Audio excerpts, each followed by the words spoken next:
വിഴിഞ്ഞത്ത് യുവാവിനെ നടു റോഡിലിട്ട് മർദ്ദിച്ച് കൊലപ്പെടുത്തി.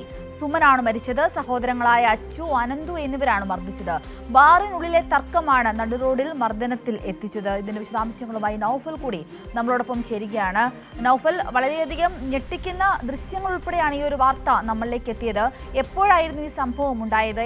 പ്രതികളെ പിടികൂടുവാൻ സാധിച്ചിട്ടുണ്ടോ? എന്തൊക്കെയാണ് കൂടുതൽ വിവരങ്ങൾ?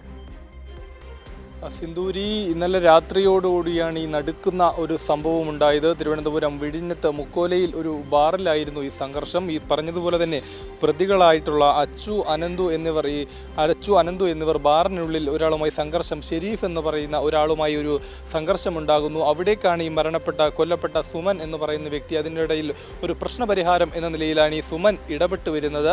അവിടേക്ക് സുമനിലേക്ക് പിന്നീട് ആക്രമണം തിരിയുന്ന ഒരു കാഴ്ചയാണ് കണ്ടത്. ഈ അച്ചുവും അനന്തുവും എന്ന് പറയുന്നയാളും പിന്നെ 2 സുഹൃത്തുക്കളും 4 പേർ ചേർന്നാണ് ഈ സുമനെ മർദ്ദിച്ചത്.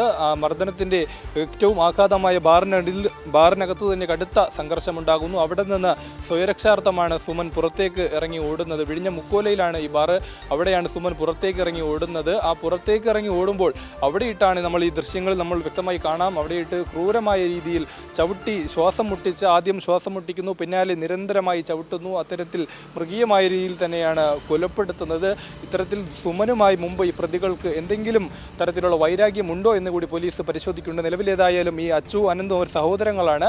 ഈ അച്ചുവും അനന്തുവും കൂടാതെ 2 സുഹൃത്തുക്കൾ 4 പേർ നിലവിൽ വിഴിഞ്ഞം പോലീസിന്റെ കസ്റ്റഡിയിൽ തന്നെയാണ്. സിന്ദൂരി, ഓക്കെ, വ്യക്തമാണ്. നൗഫലാണ് ഈ വാർത്തയുടെ വിശദാംശങ്ങൾ നൽകിയത്. ഞെട്ടിക്കുന്നൊരു വാർത്തയായിരുന്നു. എന്തായാലും പ്രതികൾ പോലീസ് കസ്റ്റഡിയിലാണ് എന്നാണ് മനസ്സിലാക്കുവാൻ സാധിക്കുന്നത്.